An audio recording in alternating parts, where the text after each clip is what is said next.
Hi, Velma.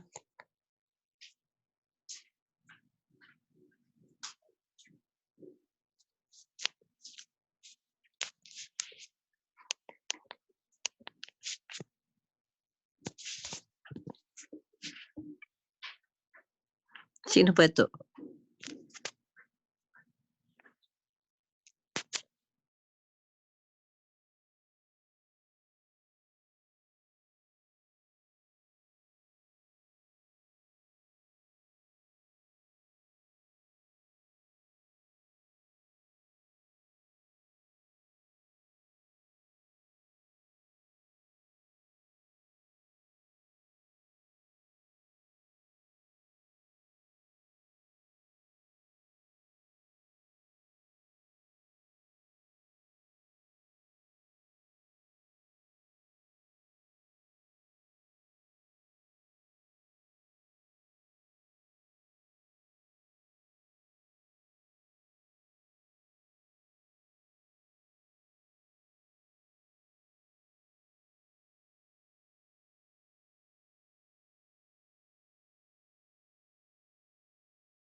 Hi, Cindy. Glad you, Hello, hello. Oh my goodness, I glad you panicked. got in. Thank you so much.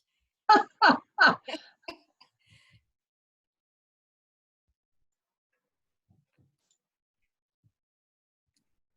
we waiting for a few more people? We are going to give everybody 1 more minute, and then I'm going to mute everyone except for the panelists and our moderator, Renika, and then we'll get started. Thank you.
Okay, everybody, thank you for coming. We want to welcome you to the Equity in Education's Lunch and Learn for the month of May, where we're going to dive into technology in education.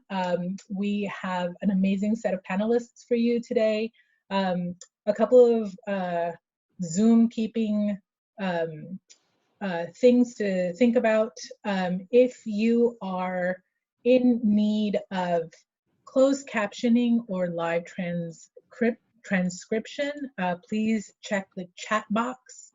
And the live transcription will be the link for the live transcription will be in the chat box for everyone. I will be muting everyone except for our panelists. So please, if you have any questions, drop it into the chat box. The moderator, Renika Macy Jones, and myself will be working diligently to make sure that all your questions get answered. On that note, I'm going to toss it on over to our moderator, Renika, and we are going to get underway. Good afternoon, everyone. Like Sharon said, my name is Renika, and I work with the Equity in Education Coalition, and I will be moderating for y'all today. To get started, I'm going to let the panelists introduce themselves, and I'll go ahead and start with Christine. Do you want to introduce yourself? Yes, thank you. And thank you for inviting me to be with you today. So I am a first grade English dual language teacher at an elementary school in the Highline School District. Thank you. Sydney? Hi, I'm Cindy Aiden, and I'm the Washington State Librarian. Thank you. Dennis? I'm Dennis Small, and I work in educational technology at the Office of Superintendent of Public Instruction, usually called OSPI, which, if you're not familiar, is our state's Department of Education. And I know that you have two other colleagues on the line with you, Katie Payne and Dave Maston, am I correct? That is correct, yes. Perfect. Katie is our communications person, and Dave is our government relations director. Awesome, thank you. And then Representative Mia Gergerson? Hi, thank you for the invitation today. I represent the 33rd Legislative Districts, which are basically Saucon County, chair the State Government and Tribal Relations Committee, and the prime sponsor of House Bill 2414. That was to talk about the Digital Equity Act for Washington State. Awesome, thank you so much. So just to kind of get the conversation rolling, I have just a kind of overall general question for all the panelists, which is what are the digital divides within our education system currently? And if anyone wants to tackle that first, feel free. I can go ahead and start on that. I have a lot of digital divides to talk about, but I will try and summarize and then maybe other people can expand. But one of the biggest digital divides is just access to devices. So a lot of students either don't have devices, or the devices they have might be outdated or incompatible with different programs that the districts are adopting and using. And so they can't necessarily connect and engage. And so then there's families who don't have any devices, and then there's families who have devices that don't work. And then some devices work with some platforms and not with others. Another issue is access to Wi-Fi that a lot of our students have been facing. And I know that my district is still in the process of getting hotspots to families, and we've been out of school for 2 months. And so we're kind of actually nearing the end of the school year, but just last Friday, one of my students just was able to finally get a hotspot and engage in some of the online learning opportunities. And then additionally, I have first graders, and so they can't necessarily, they're still learning to read, they're emergent readers, so they can't necessarily read whatever instructions the computer is giving them. So then the issue becomes, do they have somebody that's available to help them? Are mom and dad at work? Is there an older sibling? Or are they supposed to manage this on their own? And so that becomes an issue. And then just another thing is just instructional pieces, like their instructor, how capable is their teacher at navigating the online system themselves, or what tools have they received from the district? So it's kind of a lot to summarize in a short time. Yeah, this Dennis, I'll jump in next. And I think Christine's got us a good breadth of the kinds of things. I kind of chunked the divides into two buckets, if you will, and maybe it's too simplistic, but access at school and access outside of the physical school, which is its own interesting time that we're living in. And so at school, as she mentioned, devices is certainly an issue. It varies dramatically from district to district. Sometimes that's a function of whether they've been able to pass a bond or a levy in terms of having funding to get enough devices. So when we survey our districts, about half of them have one or more grades with a one-to-one initiative going on, and about maybe a quarter of them are more or less fully one-to-one throughout the district. But again, a number are not at this point. Broadband access, we're really fortunate with the K20 network that at least to each building and each district, we have broadband access. That doesn't necessarily mean within the building that it's got good Wi-Fi, so that's still a challenge in some places. And then, as she mentioned, just the ability of teachers to really incorporate the technology in really powerful ways varies dramatically based on their experience and training. And tech support is another thing that is dramatically different from district to district, and again, can depend upon funding. In terms of access at home, as she mentioned, devices, whether it's school provided or their own, broadband availability and affordability, and Katie can give us some more data on that we've been able to gather just in the last month or so. And then another key point that Christine brought up is the home support for using the devices for the older kids. Oftentimes they're the ones teaching the parents, but especially with younger kids, they will need help with logging in and things like that. And is there someone to assist with that? So those are the kind of big buckets I see in terms of digital divides. And Christine, I'll just chime in. So I'm the state librarian, and when Velma so kindly invited me to join you all, I made sure she knew I didn't want to presume to speak about educational issues as an expert, since I'm really more in the library field. But I have been learning a lot about broadband and equity in the last couple of years. And my librarians think a lot about this problem. And I would say that one thing that's impacting our students around the state right now is the fact that libraries are closed. Because so many libraries know that they are helping students after hours because they are open with Wi-Fi, with librarians to help with that digital inclusion, digital literacy piece, and that their devices, and some schools, or excuse me, some libraries check out devices or have them available. We at the State Library are looking at how to make more Wi-Fi hotspots available for our libraries to distribute. And I know that they plan to give those to families. So I know libraries are very closely tied to their local communities and their schools and families and can see these challenges.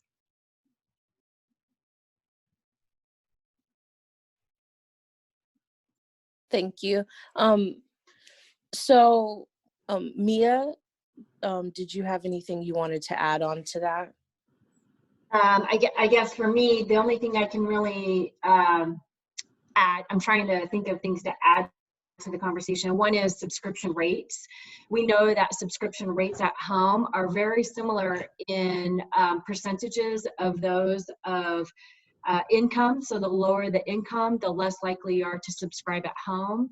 So especially in our urban areas or suburban areas where there's great access to fast internet, they're not subscribing at home. And again, it's very similar to hunger percentages, the percentages of our kids that are hungry, housing issues, and voting, actually voter turnout issues. All those things sort of overlay on top of each other for very similar outcomes, or a good way to sort of look at what's going on. So those are the things that I'm seeing. I'm also seeing that we're doing a lot of surveys right now. I'm guessing in all of your different agencies or your bodies of work, you're seeing tons of surveys being done.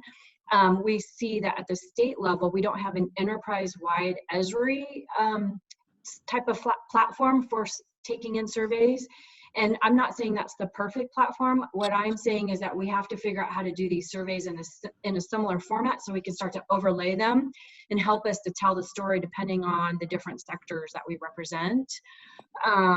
And I think the other part is digital navigators. We talked about a little bit about, I see it in a three-legged stool. So you've got your infrastructure, you've got your devices, and you have your services. And so many of our communities, especially those with language access issues or first generation users, or even our senior population, they need a little bit more help. That's where the libraries typically come in, or our trusted messengers, before and after school programs. So all those things are very difficult from the home when we're looking at the digital divide, education, access to education.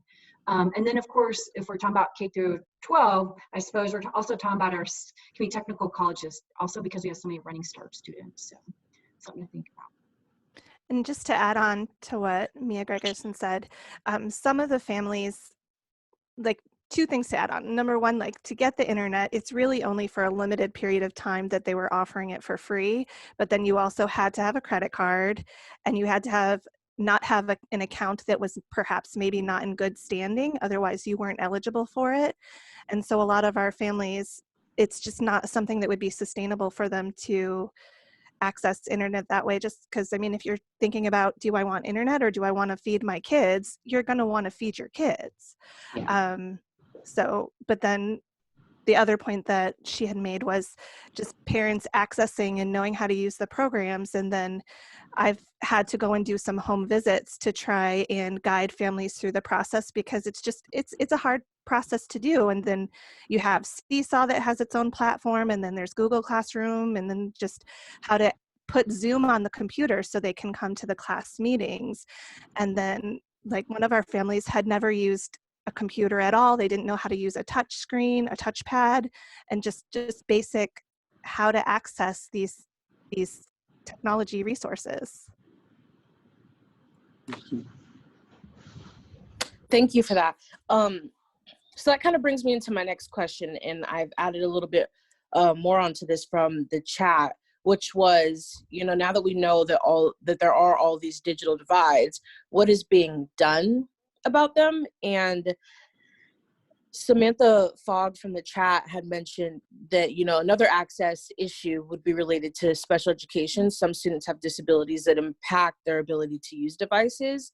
So to include in that, like, what is being addressed about and considered about those students? And then to add on to what Christine had mentioned, just also these barriers such as language barriers, Social Security, and like financials.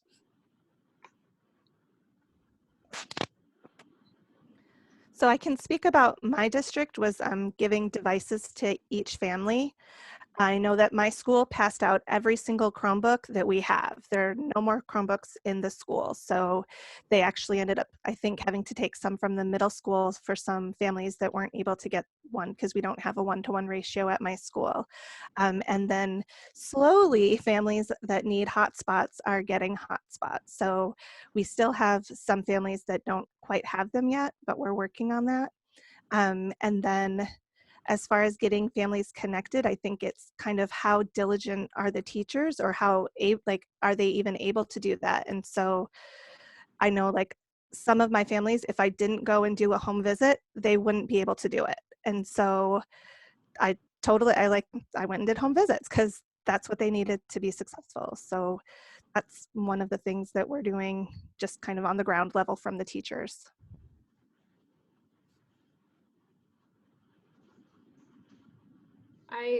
I just want to add really quickly, Katie Payne from OSPI, that's not uncommon across the state. I mean, our districts have been working really hard to get devices in the hands of the students who need them, and pulling those Chromebooks from the library, from every classroom, and sending those home, that's happening all across the state. So they're doing everything they can.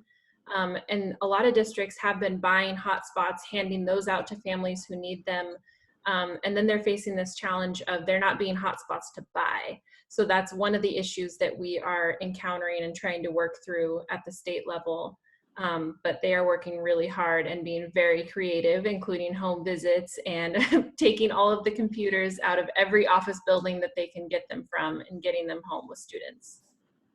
Hey, Katie, I'd like to ask you a question about that, because one of the things that's so challenging with working with education across the state, as we're trying to do as we try and partner, is that every ESD is so independent and it makes its own decisions. And sometimes it appears it has its own platform. Like, for example, I had money where I could have bought devices for the school districts, and it became insurmountable when I realized that I couldn't buy one device that would serve everybody. And I thought, oh my gosh, you know, I'm gonna have to get my librarians to partner on the local level and give me feedback, and then we'll tackle this. But does the OSPI keep any kind of statistics or knowledge? How much do you know about what's going on at the ESD level? At the district level, are you saying? I'm right. At each local, do you know what? Yeah. Yeah. So the answer is yes. Prior to COVID, we actually had pretty good information about what was happening at schools, and so we track devices, both platform and things like that. So I definitely can provide that, and I'm glad to share that. And you're right, in a local control state, sometimes that's a wonderful thing, sometimes that's a challenging thing. But there certainly is a trend in terms of, for example, over the last 5 or 6 years, the percentage of districts or of devices, instructional devices that were Chromebooks has risen from virtually nothing to about 50% now statewide. But yeah, we do have good information on that. The more challenging stuff, and that's where our office has been trying to get some handle on, is, okay, what does it look like now that some of those are going home and those kinds of things. Right, where's the need? Yeah, so I did want to address the question about special ed, because I think it's a really important one as well. So I'm a technology guy, so tend to be biased that way. On the other hand, I try to be really honest about it too. So depending on the educators and the adults in the room and their knowledge about what technology can do, the technology can either be an asset to help them overcome some of those special needs that they have, or it can be an additional challenge. And so the honest answer there is that in those places where they've been really intentional about it, boy, there's some great things in terms of speech to text and not having to worry about typing, that you can actually just go ahead and have it be voice activated. Has some great opportunities to support kids with different learning styles. Has wonderful opportunities, again, when we take advantage of it, to support different languages and kids that may not have English as their first language. So the opportunities are there, but again, sometimes that becomes a barrier because we don't apply the additional funds that it may take to make that available for the kids, or sometimes we just don't know about it. And again, that's an area for all of us, I think, in terms of growth there, to really understand that, again, technology is neither good nor bad that way, but when it's used appropriately, it can really extend and fill in some of the gaps for some of our kids that have special needs that way. So wanted to be sure to mention that. Cindy, you might also want to mention one of the short-term things that we're doing, and Cindy's been front and center with it along with the broadband office, is some of the work around mobile hotspots and drive-in Wi-Fi kinds of opportunities and things like that. Again, a piece of the puzzle in the short term, but it's an intriguing and creative one.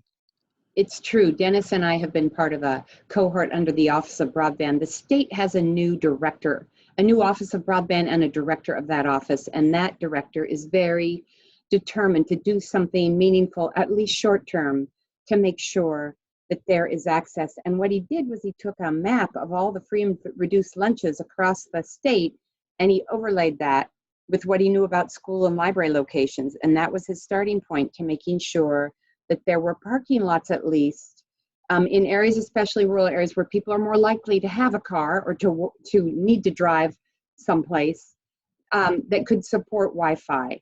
And in some cases, the school is the only thing that's in certain areas. And, you know, there's a pretty good distribution of libraries too. There are 360 approximately library buildings around this state. There are 60, it's now 60 libraries. Many of them are library districts with multiple locations, Some are little municipal libraries. But that's pretty good coverage for a state of this size. And we've done a great job. I think, Dennis, there are over like 500 public Wi-Fi locations now around the state. And the Office of Broadband is being guided by need. So it's pretty exciting. And it's not the only solution, but these things aren't going away anytime soon. I suspect they'll be with us for the next year until we finally get our hands around the COVID and kids are firmly back in school. Yeah, and I'll put a link in the chat to where people can see an interactive map that shows where those sites are and as it grows as well. Oh, good. You know, one last thing I wanted to just remind everyone, I'm sure you all know this, but don't forget about the Washington Talking Book and Braille Library. It has a lot of resources. We have a librarian dedicated to the youth and K through 20. We have resources and we serve for free anyone that has learning disabilities, anyone that cannot read standard print for whatever reason, issues of eyesight or issues of cognitive ability. So that is also a resource for many of your kids. And there is now a new teen advisory group led by one of our teen patrons that's trying to figure out relevant things to do and ways to engage those kids. So that's a resource that I want to be sure you know about. And then I want to just jump back also to the issue of special education. Dennis had talked about access to devices. And so I just have two students that I kind of want to give you an example of without any names. But one student, because of cognitive issues, even when we were in school, sometimes had challenges with accessing the education and really required significant assistance from the teacher or whichever pair is available, or sometimes he would have a student leader who could give him a little support. And of course doesn't have that now, and he is really struggling with accessing any kind of online learning, even though he has a device and he now has internet, and parents are really struggling with supporting him, and we're trying to also give him paper work that he could, like paper packets that might be a little bit easier for him, but still he's really significantly struggling. Then on the other side of the coin, I do have one student who has a speech IEP, and she is very shy. She doesn't like to speak in front of others, and we have a platform called Seesaw where the students can record messages for their teacher and record their thinking when they're doing different activities. And she just left me this message the other day that I've never heard her talk that much in one setting, and it was just really great to hear that. So there's kind of like two sides of the coin with this. You know, I would like to, before we move off this topic, it would be great to hear just a little bit from maybe OSPI around the civil right to those that have special needs or special education, and the federal money maybe that's coming in to help support that, because clearly that's the lens of equity, is that there's going to be an opportunity gap for those that have those special needs. Is there anything that maybe OSPI could speak to? This is Dave Maston with OSPI. I'm the Executive Director of the Government Relations for Superintendent Reichdahl. Probably one of the biggest focus we've had talking to our congressional delegation has been focusing on compensatory services, which are part of students with disabilities, part of their IEPs. At the end of any period of time, they're supposed to look to see whether they've maintained, and if they have not, to identify compensatory services that would then be provided by the school, typically at the schools within existing resources that the school receives. We anticipate that we will, clearly there are things in IEPs, particularly physical or occupational training, physical therapy kind of things, where have been very difficult or impossible to do during the COVID. The Department of Education has recognized that those are some of the things that are difficult, but has to date not really changed any of the requirements that as part of the IEP. And I believe where the focus is that things that are not being done now, that would be part of the compensatory services, that category of activity. So that is the law that is still in place. We're hoping that we will be able to use some of the funding that we get at OSPI. So we're getting somewhere in the neighborhood of $20 million that is not just directly going out to school districts, but 20 million that we are directing. And that's part of what we're looking at, is making sure that we can fund those compensatory services that will be necessary. We're also looking into next school year. We've just started a task force with about 106 folks on the task force, and we've added a few extras. But the concept is really to focus on what's it going to look like next September. And one thing that I will talk about, and when we do talk to other folks that we're all going through this right now, what would be the 3 things that we would do if we had known back in last October, that come March, schools were going to close down, and they're going to be closed through June, right through the rest of the school year. What would be 3 of the main things that we would want to do ahead of time in preparation for that? And in some ways, our task force is going to be looking at different levels of openings for our schools, all the way from going back to the way it has been in the past, as well as staggering what's going to happen if you're in a phase 2 or phase 3 or phase 1 of the opening that the governor's Department of Health has put forward. And what does that look like? And the connectivity issue and having access to devices, and more importantly, and I think it's already been touched here, professional development, not just for our staff, right? Not just for the people working with students, but for parents and for the students. I would note that there's a community college, Shoreline Community College, on their spring semester or quarter, when you're signing up for classes. To sign up for classes, it required every student to take a long distance learning tutorial in the prior week, a week before classes started. You had to do that, or you wouldn't be able to get into your classes. And that is I just use that as an example of, here's a community college that recognized immediately that not all their students are able to do this, and so we've got to give them the training, as well as their staff. And so I just see that being a big piece of moving forward into the next school year, is going to be making sure that this is a key component. And I know you've all heard Superintendent Reichdahl say several times that of all the incredibly negative things that are coming out of our experience of COVID and closure, and the isolation and the students that are not getting the services that they need, one thing that maybe we hope that we come out of this is this idea of universal connectivity, and making sure that all of our students have access to the internet, have access to Chrome devices and those type of things. And then we have the professional development, and this just becomes part of what education is, rather than something that's kind of just come along and we've done it ad hoc. I'm trying to make it more of a singular thing. And of course, the legislature will have a lot to say about that, but that's certainly a direction that OSPI would like to see. Thank you. So, moving forward, Representative Gregerson, we know that last year you were working on a digital equity legislation during the last session. Could you talk to us a little bit about what you were working on? Sure. It feels like such a long time ago. And actually, I want to thank so many of the people that are on this call today who have weighed in around this legislation, who testified on it, who provided support to it. The real story is that Sabrina Roach, who lives in South King County also, her and I were meeting because of a community radio station. I know that sounds very different, but that's how our relationship started, is around community radio. And then it quickly morphed into more of the internet access.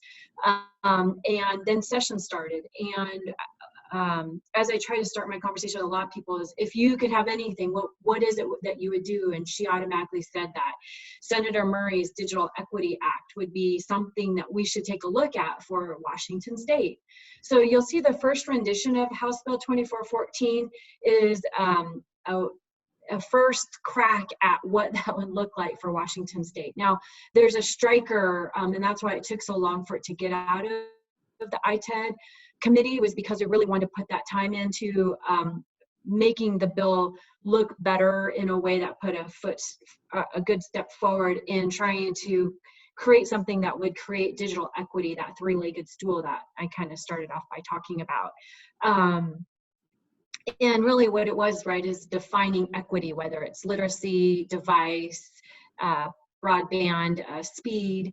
And then a stakeholder group started to come together just because more energy around the idea, knowledge that it was happening. And so that really gave us the leaping point to what Cindy was the one that actually helped name it, the IACT group, which is the Internet Crisis Access Team. And what we try to do is just respond quickly regarding COVID, through the lens of COVID. And maybe we'll talk a little bit more about it later, but there's over 50 participants so far who've participated in some way, shape, or form around this work. And Sharon's done a great job. She's on our small huddle team. And again, so many on this call in trying to figure out how do we then do something that's consensus driven, that can really move Washington State as a statewide idea. With Russ in the broadband office being a person of one or an office of one, it's just, he needs a lot of help. And without taking him away from the work that he's really good at, this is around expanding it and working from a place of abundance, because we have so many partnerships and we are a tech-rich state, so we should have the knowledge, the capacity, the ability. We're so much smarter together, but staying focused truly on the definitions of digital equity and inclusion. So thanks for the ask. Thank you. So we do have a couple questions from the chat. I am tracking them and want to make sure they get answered. So if these have been answered already, then I do apologize. But a question from Joe was, when hotspots are available, who is paying for the service for the hotspots?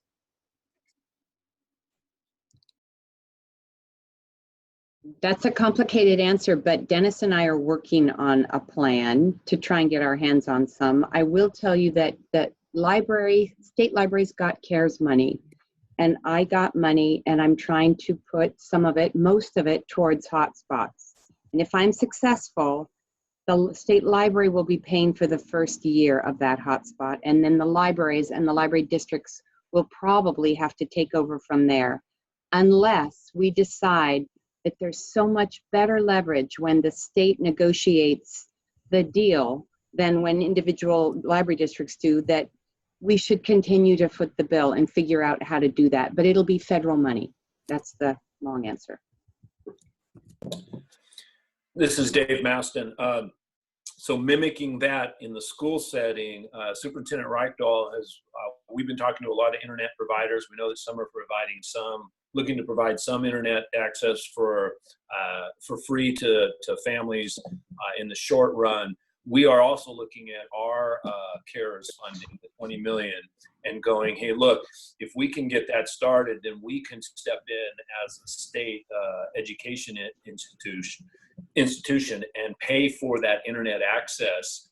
I haven't done the numbers. I don't know if Dennis has the numbers or Katie, but it seems like we can cover that for quite an extended time, and at least enough time to give the policymakers, the legislators, an opportunity to decide whether this is an area where it's a priority to try to continue.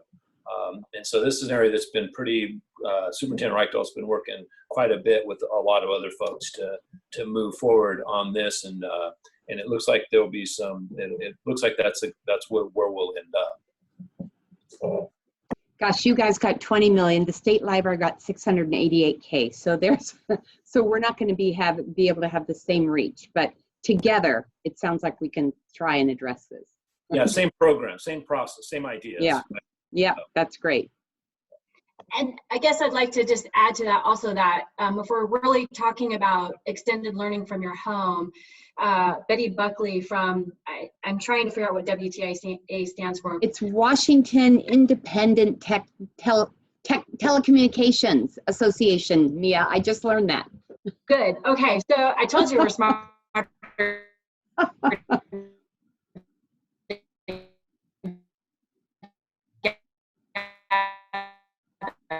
So profit, smaller company of voice, telephone are now, I'm going to turn my video off. So we're talking about all this, and the problem is if they've taken loans out to put in the infrastructure to provide internet, whether it's fast enough or not, there's that maintenance cost too.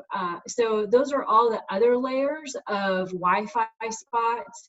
I know our capital budget team's looking at about $100,000 grant to those partners. I think there might be 100 Wi-Fi spots. So again, we'll provide Wi-Fi for now in response to COVID related to Wi-Fi and access to internet. But again, it's about what do we do, as Dave said, in 5 or 6, 7 months from now, when the subscription rates start to kick in, and are we asking these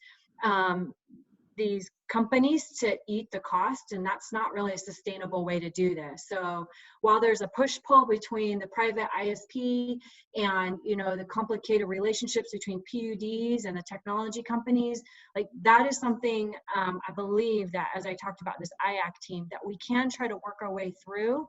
It's going to be a slog. It's got to be consensus driven. We know that if these larger companies come to the table, we cannot lose them. So it has to be very intentional and in a way that's going to work together, and there'll hopefully be smaller community driven problem solving that will happen, but the statewide approach has to be very consensus driven for now. And so while working in the field of education is such a great and important place, it allows the rest of us then to expand that to these other companies and ideas around providing true digital equity to everyone. And can I echo that? This is Dave Maston again. Something that Superintendent Reichdahl has mentioned is, in the way, kind of some of the ways that we look at this is, if you think about books, and you think about school books, and school books are bought by public dollars, but we don't have a government-run book maker, right? They're all private industry, private sector, and then they provide us with a service for education, and then the books come to the school owns it, all the students use it, they can take it home, but they got to bring it back. I mean, it's all, we do that with books.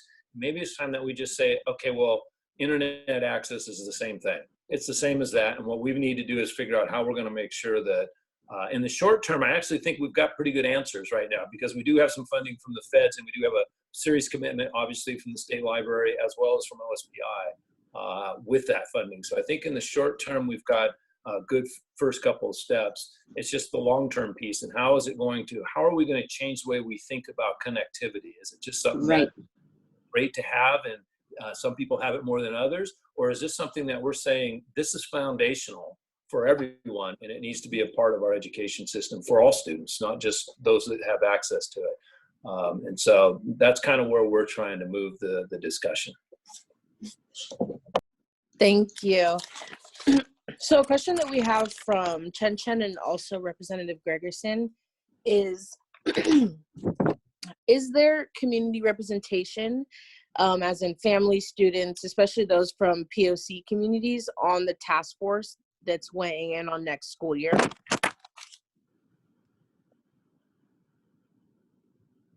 And Katie, I know you put it in the chat, but you might want to just reiterate it in terms of the makeup of that. Yeah, sorry, I'm stuffing my face right now.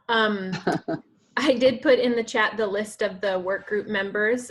So we have, I think, about 130 people on that work group, and we have really broad representation. So we have representation from different folks who work in the school, at the school level, at the district level, as well as from a ton of different community-based organizations. We have legislators, elected school board members.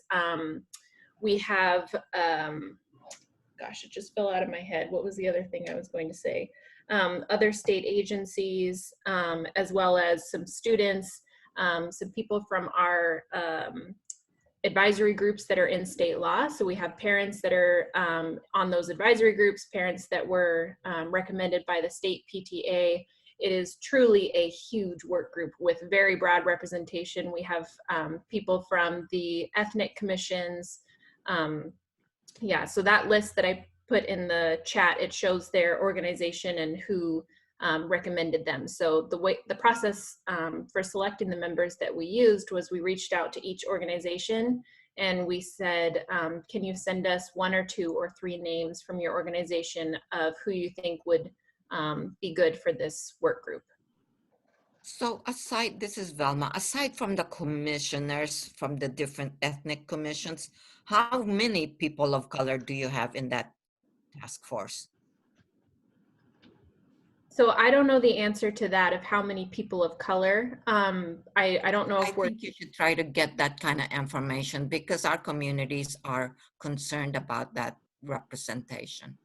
yeah, I totally understand that. I know that the facilitators of the work group, and I wasn't involved, I'm not a facilitator, I wasn't involved in putting together the work group, but I know that they were working really hard to make sure we have representation from across the state, from different levels of people who are in the educational community, as well as people of color as well.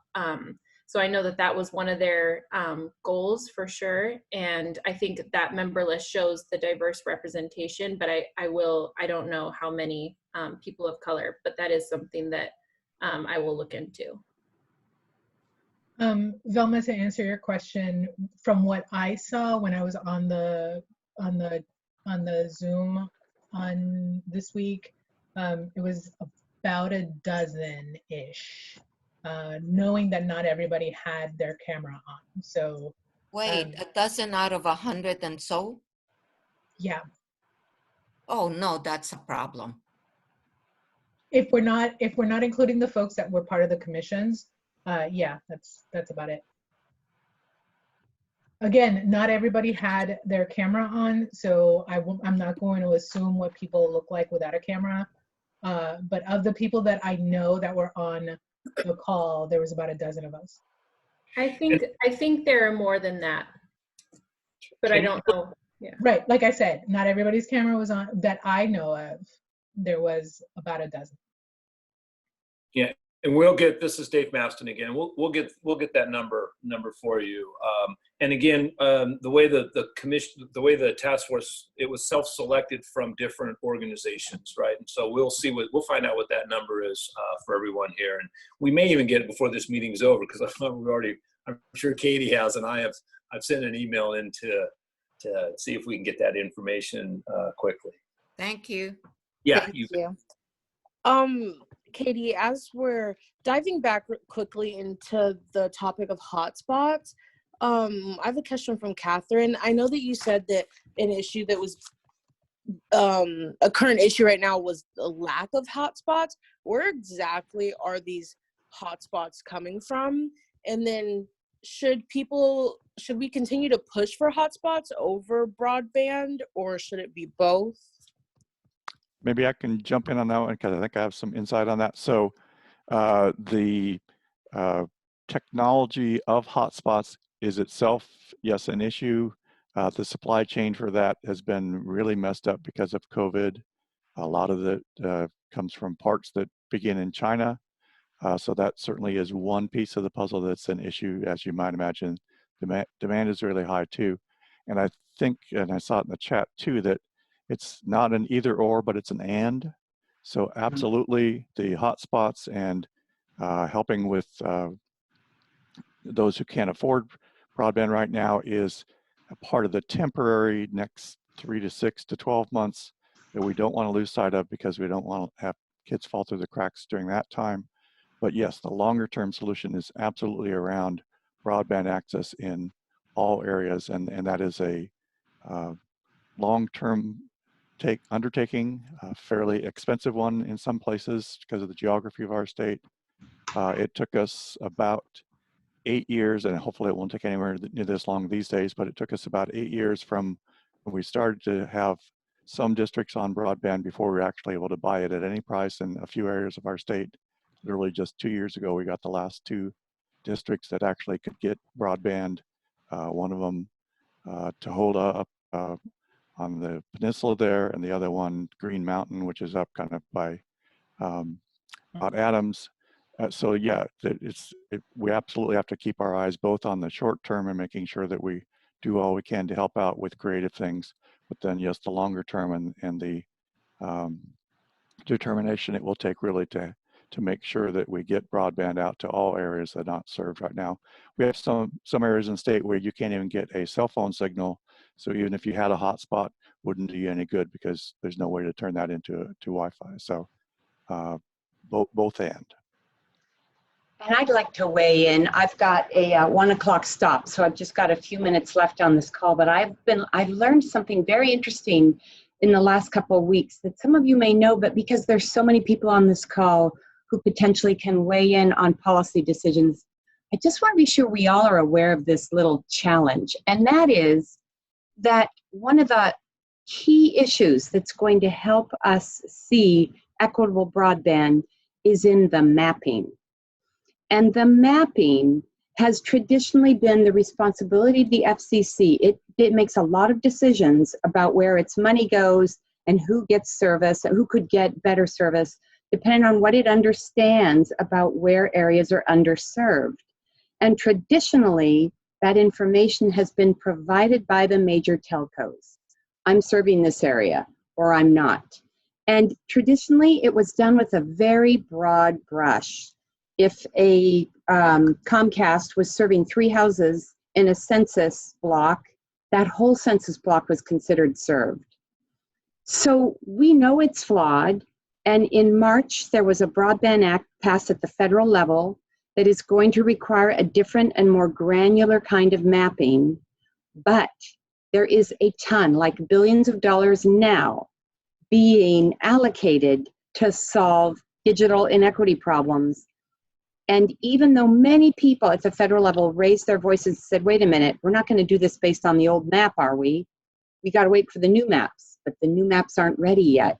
And as I understand from something I heard this morning from our director of broadband, I was in a broadband breakfast, the prevailing votes carried the day, and the decision was made to give that, I don't know, Dennis, do you know what the amount is? It's like $6 billion or even maybe $60 billion. It's a ton of money over the next 10 years based on the old understanding of where the served and underserved is. It's a huge deal. And and there are a couple of things that we can do about it. And the big one that I would encourage you all to do is the Office of Broadband, broadband.wa.gov, is trying to capture information about your actual speeds. What is your service like? And there's a place you can go to a map and see what the speed reports have been, and you can upload your own speed from your home or from your school. And it really helps fill in a picture that helps our broadband office make a case for challenging what we are being told are served and underserved areas in our state. It's a problem across the country. I think that when you listen to a lot of broadband experts, they will say to you that one of the solutions is from a policy level, that much of this money be allocated to the state in block grants, where states can do better mapping and better speed tests, get more granular, and that they can solve the problems in their own states because they know.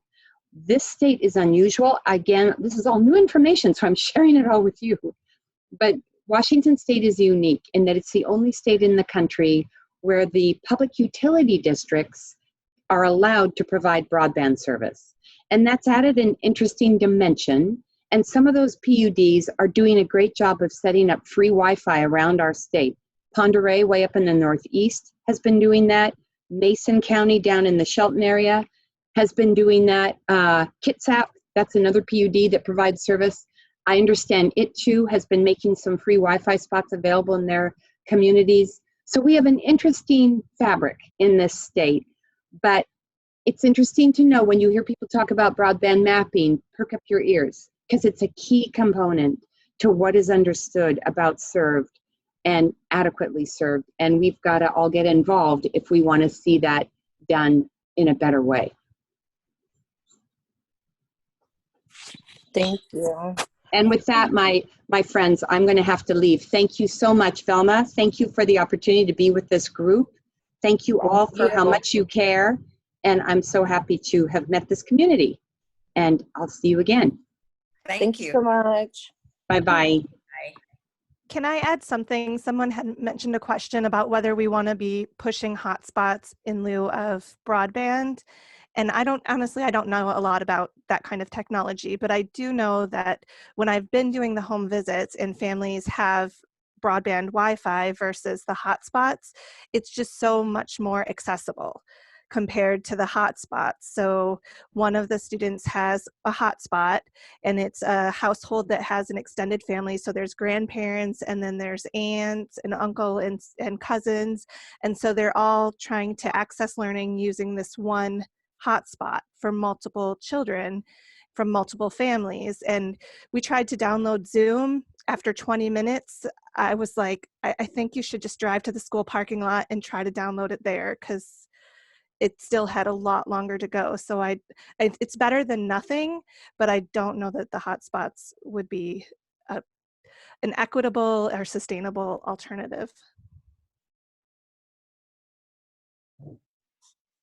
Thank you. Another question that we had from the chat was, how much of technology in the K-12 education does the state pay for versus how much must be covered by local districts? And to add to that, I would say, and then what is expected for families to cover?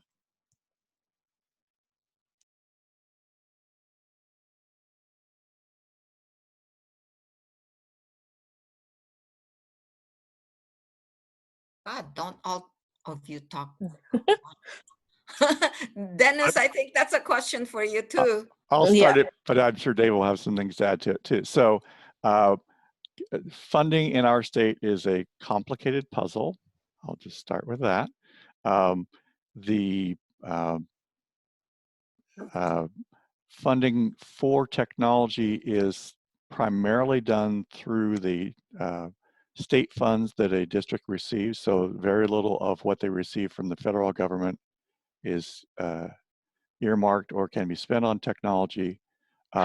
In terms of state dollars, again, districts receive a certain amount of money per student. It's not necessarily for a specific usage.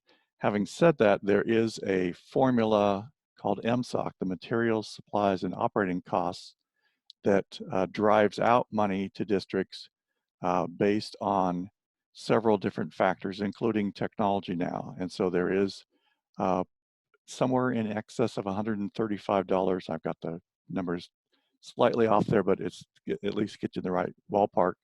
That's driven out by formula to each district per student, ostensibly to support technology. But again, it's a bucket of dollars for a variety of things. So it's also the same bucket that includes insurance, that includes some of the utilities costs. It's all the things that are non-instructional based kinds of things, but that still support that whole infrastructure. And so some districts kind of budget with that $130 per or $135 per student in mind.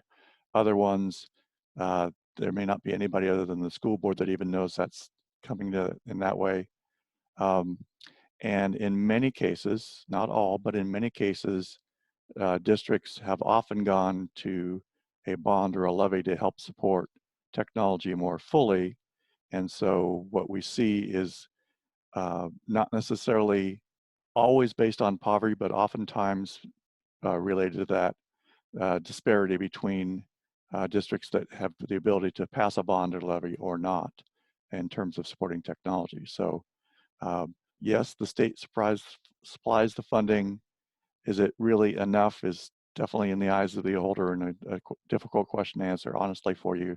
But the one thing I will say is that a lot of districts have gone to a bond or a levy because they really needed more in terms of sustainability for that.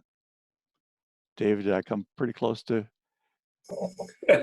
I liked your numbers. They were pretty good there. So it's called MSOC. It's and in the budget, MSOC is material, supplies, and operating cost allocation. It is just cash. The districts do not have to spend the money any way that it's given. It's just money that they can allocate how they want to do it. There are a few limitations on a couple of the other categories, but not much. For technology, for students kindergarten through 8th grade, it's $138 per student that the state under basic education gives to the school per student, right? So it's 138.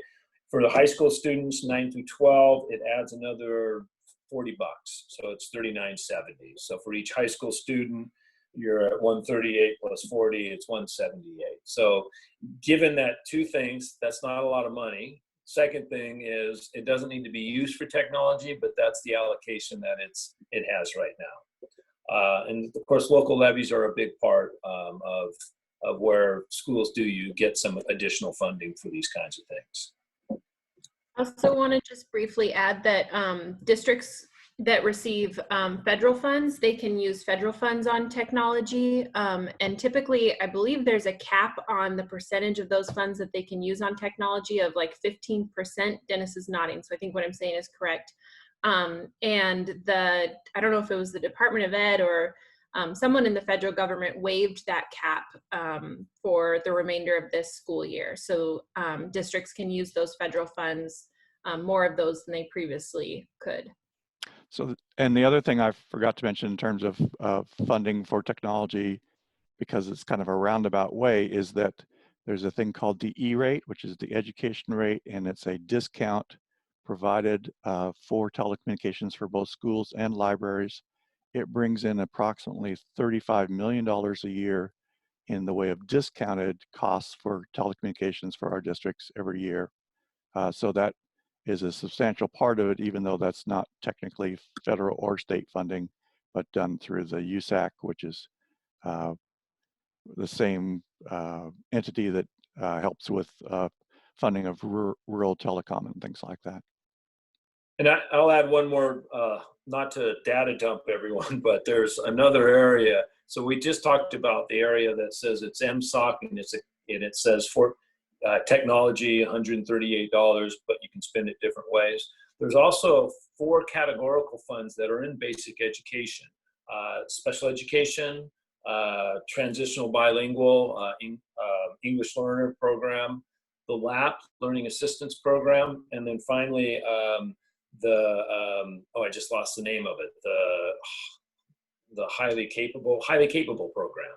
All 4 of those programs get funding from the state, and Basic Ed guarantees it. And all 4 of those programs, technology is an allowable use of those funds. And so if a district, for example, were to decide, hey, this is something that we really want to do, regardless of what other districts are doing, regardless of what the legislature is going to do funding-wise, they do have other access to other funding categories that they could use. There are some limitations. If you're using special education dollars, it has to be for students with disabilities that are receiving those benefits, and similar to the other categories.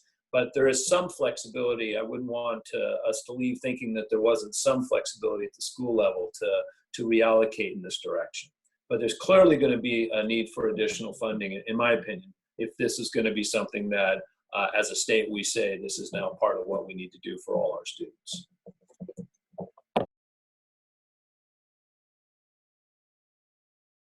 Thank you. So at this time, we have around a little bit over 20 minutes left. So I want to open it up to participants. If you have any questions, feel free to ask those now.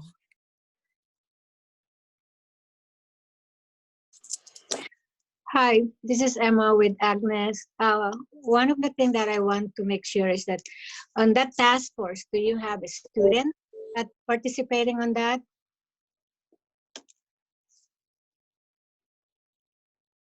Yes, no? I'm not sure. Sorry, we do. We have at least one. We might have more than one, but I'll have to look at the member list. Yeah, I think it's important to have those voices in there because they're the one that's impacted on everything that we do, or the state. So yeah, they're the users.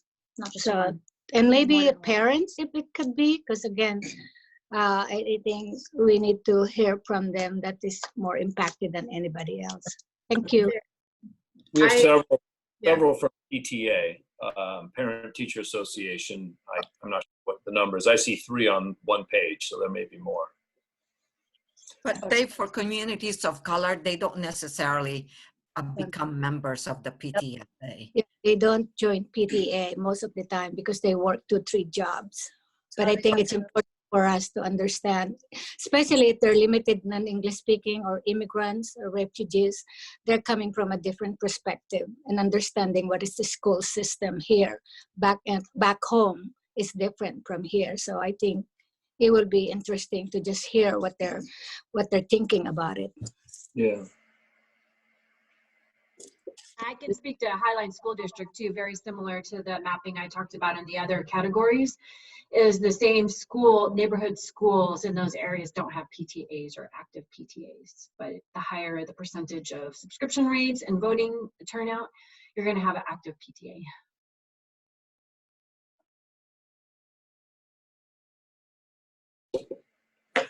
Hi, I have a question on the work group as well. I'm wondering what is the percentage of districts that are in rural areas versus districts in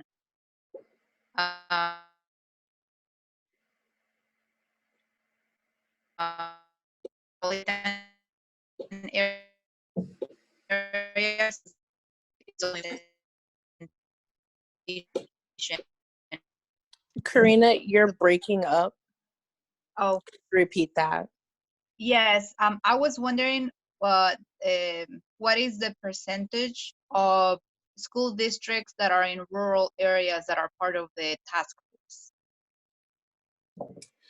And this is Dave again. I think you can look it up on the, I think Katie sent had a contact that opened that up in the chat box where you can actually look at where the folks are from. It's a pretty good, so we think two different ways. I'm from Eastern Washington, so we think of Eastern Washington. So is it Eastern versus Western Washington? But then if you also say, well, actually rural is rural, wherever that is, then there's the urban, suburban, rural breakdown. We've got pretty good representation. I was kind of teasing the Ybarra, Representative Ybarra, because he had asked that same pretty similar question. And I was teasing him about it because he actually had more representation from his legislative district than just about anybody else. But I think the breakdown is pretty good. I mean, you can take a look. I'm just looking on one page. I've got Lake Chelan, I've got Klickitat, Othello, and that's just on one little page. And so I haven't even gone through the rest of it. But I think that there's a pretty good breakdown. I think there's a good voices from across the state.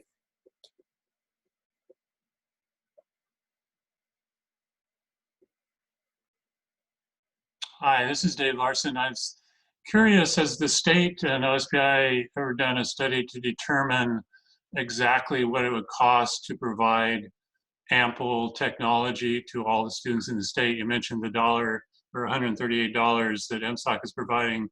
What is it actually, what would an ample technology for all students actually cost?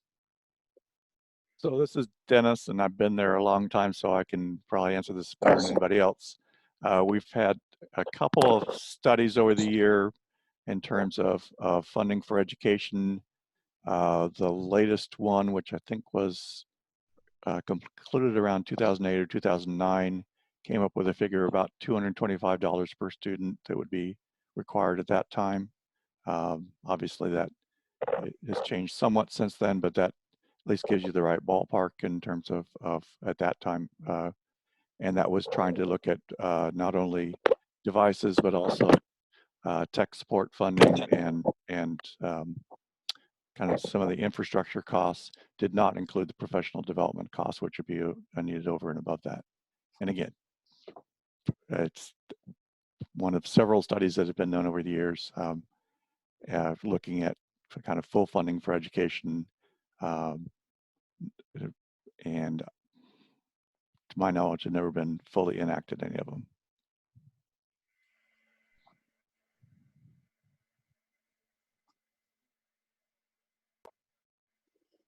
This is Chandra Hampson, School Board Director in Seattle. Mia, thank you for your initial answer to my question about unions. The current environment is such a major change in the working conditions for all of our unions, particularly our teachers' unions. And I think we have some really difficult roads ahead of us to work through some very real and legitimate concerns in terms of what in some ways I'm sure must feel like an entirely different profession all of a sudden. And it's something that we're deeply concerned about in Seattle, and I'm sure other districts are as well. And my question in the comments was just how do we bring our union partners along with us in advocating for this digital divide, given what a massive change it is for them? Well, I guess I can just try to speak from more of the broad spectrum of our labor partners. And again, the House Bill 2414 was a great opportunity to talk to our labor allies around how they feel about digital equity or digital inclusion. And at that time, it was still fairly new, but they saw the opportunity to weigh in on that. And so we did have some feedback. Through the IACT work, it's always been, okay, we understand the needs of our students, or we're trying to, but what about the needs of our teachers, our professors, and on and on. And so I don't know if it's today or tomorrow, I was looking, but I have an hour-long meeting with AFT, which is to try to listen to them. And what I'm finding in this work, and it's definitely full-time, is there's a lot of one-off meetings to try to understand and listen to these very personal or siloed or deep and narrow issues from these organizations or our organizations, and then look for those cross intersections of work. And so, you know, it's not going to take long to bring in, I think, labor. It's just a matter of which ones and how, and on top of all the other work that people are trying to do, how do we fit this in a 24-hour day? And I just want to kind of add on to that a little bit, just in a 24-hour day. So like when we're looking at the models for next year, I know one of the models is doing a combination of what we're doing now and going back to the classroom. And as a teacher who I feel like I log on at like by 9 o'clock in the morning, I'm already connected and working. And most nights I don't detach from the computer and the seesaw and everything until like 11 o'clock at night. And so I'm just trying to visualize, I have to do all of this potentially next year, plus go back into the classroom. And it really just, like, there's no way that I could humanly do that unless I Harry Potter time turner it or something, so.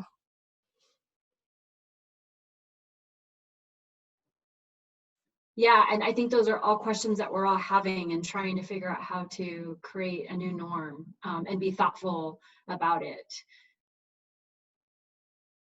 Yeah, I very much appreciate that teacher perspective, because I know it is, unless you're actually doing it, it's hard to imagine. And I mean, I would have never imagined as a school board member the amount of work that I would be doing during this period, because it is so different and everything is so new. Even though we're precluded from doing our anything other than necessary and routine, the volume of work has increased substantially. And I know that that's true for our teaching staff. And on top of that, they don't have the technology tools that they need, and yet we are required to move forward. And I am concerned, given that we have a lot of folks running for election in this state during this time, that we may struggle with an overpromise and underdeliver that really puts our districts in a particularly tight spot with trying to get our unions to overcommit when it's just not feasible. So I hope there can be some realistic expectations built in with any guidance that comes down from the state, because we need workable solutions that the idea of getting at odds with our unions during this time when we need to all be working together is pretty unsavory. Thanks everybody for your discussion on the matter. Well, and I can just say that I just met with my local union, and I brought up the issue around digital equity and inclusion, and that was not something that the panel wanted to talk about. So it really has to come from the community also to help influence the legislative nexus for best practices and for support on that, regardless, I guess, of campaign activities.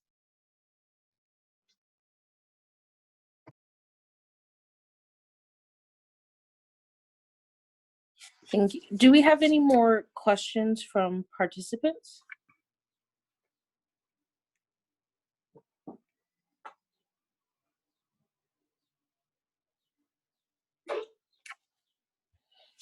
Sharon, did you have any questions that were missed? No, I'm re-looking at the chat, and I think you've gotten every question that wasn't answered in the chat. Okay, perfect. So if we have no more questions, we have about like 10 minutes left, and I want to respect people's time. I know that we all have a lot of meetings. So if there's no more questions, I'll go ahead and I want to say thank you to all of the panelists, Sydney, Christine, Representative Gregerson, Dennis, Dave, and as well as Katie for all of your input and for joining us today and answering these questions. We really appreciate it. One more, if I could just make a plug announcement type situation.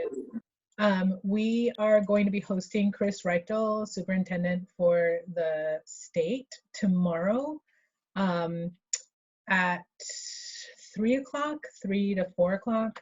I'm putting the Zoom information in the chat box for you folks if you want to pop in. Last time we hosted Superintendent Reichel, we had a cap of 100 people, and I got enough hate mail to know that that was not okay. So this time we have a cap of 500 people. So I better see more than 101 people on tomorrow, or else I'm going to be really upset. So we will have him tomorrow. We're going to talk more about the workforce group, the reopening group. We're going to talk about graduations, what it's going to look like over the summer, possibly over the fall. You know, and answer some community questions. So I'm really looking forward to, hopefully you guys can be there tomorrow. If not, share it wide, share it strong, share it long. And really thank you so much for being here today. Thank you to our panelists. As always, you folks are just absolutely amazing. So thank you very much. Yes, this is Velma. Just wanted to say thank you also for accepting our invitations, and thank you to the participants for making this such an interesting conversation. So stay tuned for tomorrow. Yes, and we will both be recording. We've recorded this one. It will be on our YouTube channel, and we will record tomorrow, and that as well will be on our YouTube channel. So hope to see you folks again sometime soon. Thank you for coming this month, and next month we will have another awesome topic, which I don't have offhand. So thank you, everybody. Have a great day, and stay safe. Thank you. Thank you. Thank you. Bye.